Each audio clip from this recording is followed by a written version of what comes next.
Sri Sai Satcharita, Chapter 35, Tested and Never Found Wanting. This chapter is about Kaka Mahajani's friend and master, Bandra Insomnia case, and Bala Patil Nevaskar. This chapter also continues the subject of the importance of the Odi. It also gives two cases in which Baba was tested and not found wanting. These cases will be taken up first. The first one, preliminary. In spiritual matters or endeavors, sectarianism is the greatest bar to our progress. Those who believe the God is without form are heard saying that to believe the God is with the form is an illusion and that the saints are only human beings. Then why should they bend their heads before them and offer dakshina? Persons belonging to other sects will also raise objections and say, why should they bow and offer allegiance to other saints leaving their Sadgurus? Similar objections regarding Sai Baba were heard before and are heard even now. Some said that when they went to Shirdi, Baba asked for dakshina from them. Is it that good that saints should collect money in this fashion? If they do so, where is their sainthood? But there are many instances where men went to Shirdi to scoff but remained there to pray. Two such instances are given below. The first one is about Kaka Mahajani's friend. A friend of Kaka Mahajani was a worshipper of God without form and was averse to idolatry. Out of the curiosity, he agreed to go to Shirdi with Kaka Mahajani on two conditions. Viz, the first one, that he would neither bow to Baba, and the second one, nor pay him any dakshina. Kaka agreed to these conditions and they both left Bombay on a Saturday night and reached Shirdi the next morning. As soon as they put their feet on the steps of the masjid, Baba, looking at the friend from a little distance, addressed him in sweet words as follows: "Oh, welcome, sir." The tone that uttered these words was a very peculiar one.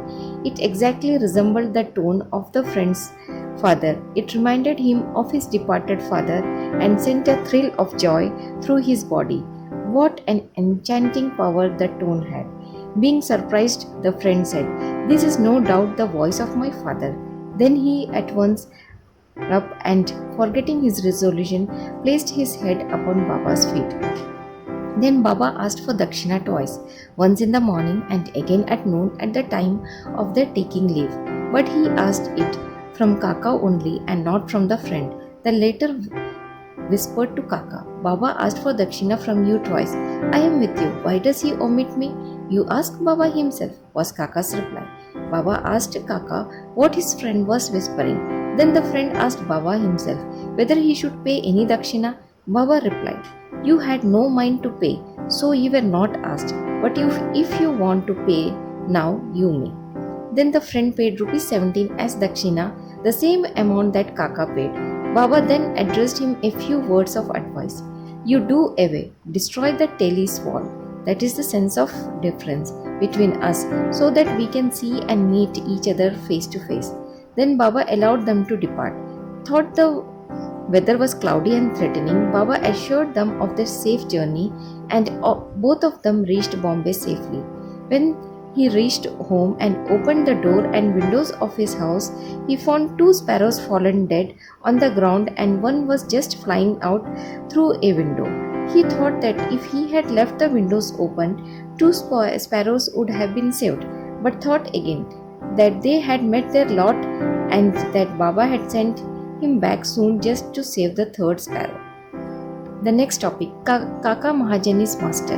Kaka was the manager in the firm of Thakkar Dharmase Jethabhai, a solicitor of Bombay. Both the master and the manager were on intimate terms. Mr. Thakkar knew that Kaka was often going to Shirdi, staying there for some days and returning. When Baba permitted him out of curiosity and just to test Baba, Mr. Thakkar decided to go to Shirdi with Kaka during Shinga holidays. As Kaka's return was uncertain, he took another man with him as an associate. The three started together and Kaka bought 2 seers of raisins, that is dried grapes with seeds, on the way for presentation to Baba.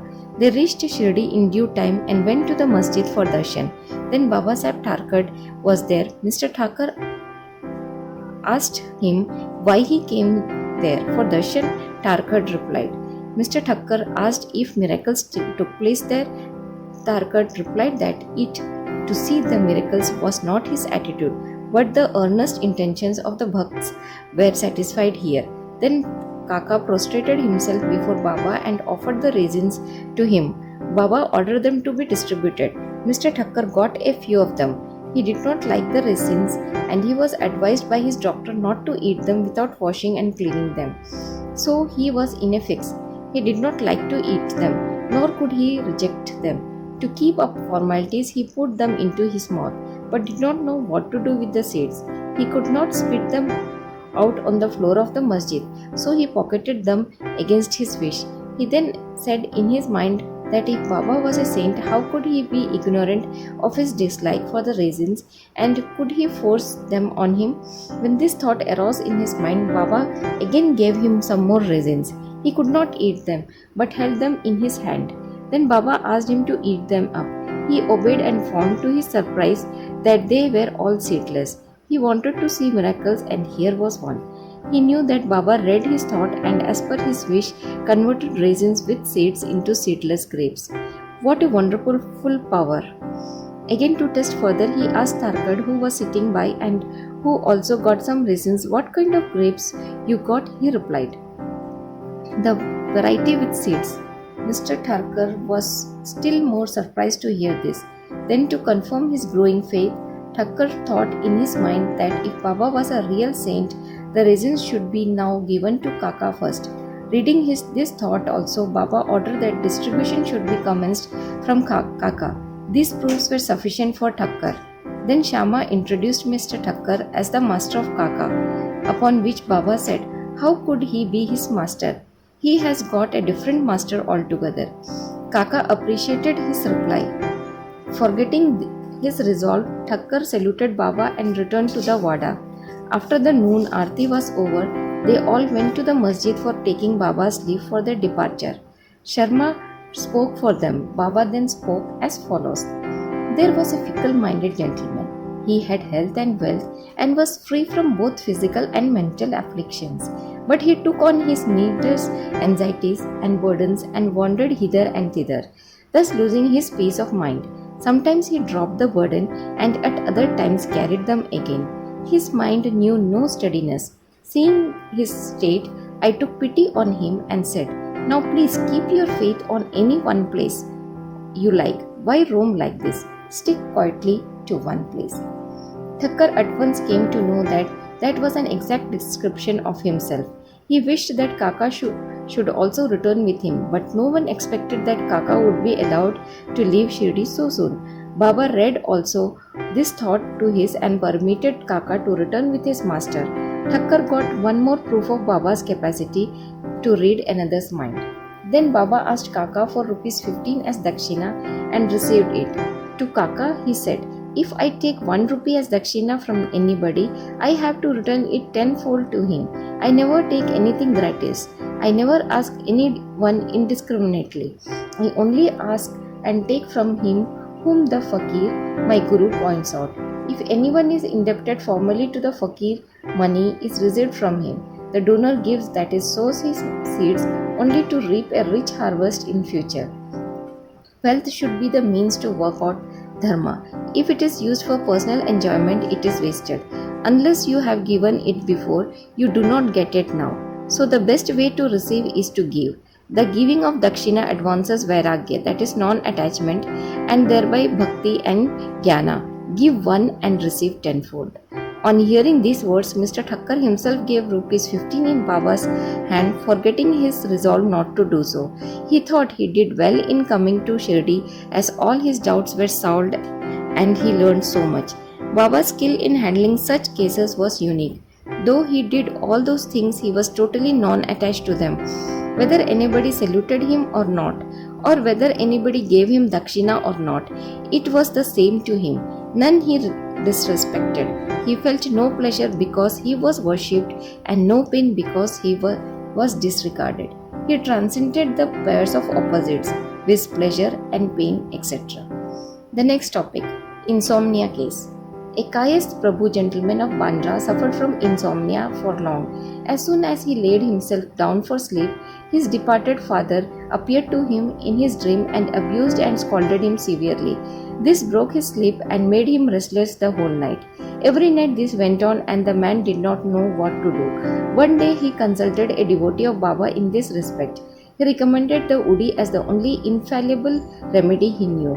He gave him some Udi and asked him to apply a little of it to his forehead before going to bed and keep the Udi packet under the pillow.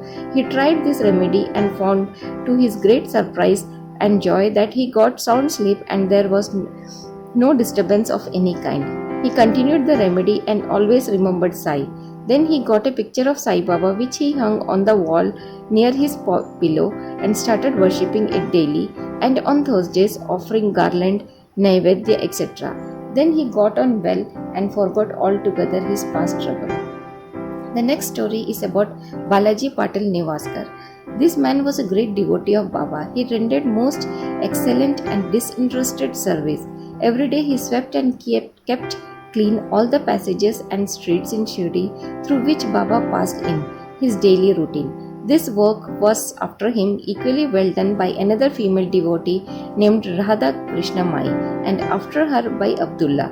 When Balaji reaped his corn every year, he brought the whole quantity and presented it to Baba. He returned with what Baba gave him and maintained himself and his family with it. This course was followed by him for many years and after him by his son. The next topic, power and efficacy of Udi. Once it happened that at Balaji's death anniversary day, a certain number of guests were invited and the dinner was prepared for them. But at the dinner time, it was found that thrice the number of people invited had turned up. Mrs. Nevaskar was in a fix. She thought that the food would not suffice for the people assembled and that if it fell short, the honor of the family would be at stake. Her mother-in-law comforted her by saying, "Don't be afraid, it is not ours, but Sai's food. Cover every vessel with cloth, putting some udi in it and serve from the same without opening it. Sai will save us from ignominy." She did as she was advised and it was found to their surprise and joy that only did the food suffice for all, but plenty of it remained after serving. As one feels intently, so he realizes accordingly was proved in this case. Sai appearing as serpent. Once Raghu Patil of Shirdi went to Balaji Patil at Nevase. That evening he found that a serpent entered the cowshed hissing. All the cattle were afraid and began to move. The inmates of the house were frightened, but Balaji thought it was Sai who appeared in his house as a serpent. Without being afraid in the least, he brought a cup of milk and placing it before the serpent said, "Baba, why do you miss and make noise? Do you want to frighten us? Take this cup of milk and drink it with a calm mind." Saying this, he sat close by unperturbed. The other members were frightened and did not know what to do. In a short time, the serpent disappeared. Nobody knew where it went. It was found through a search was made in the cowshed. Balaji had two wives and some children. They sometimes went to Shirdi from Nevase for taking Baba's darshan. Then Baba brought saris and other clothes which were given to them with his blessings. Both to Sri Sai, peace be to all.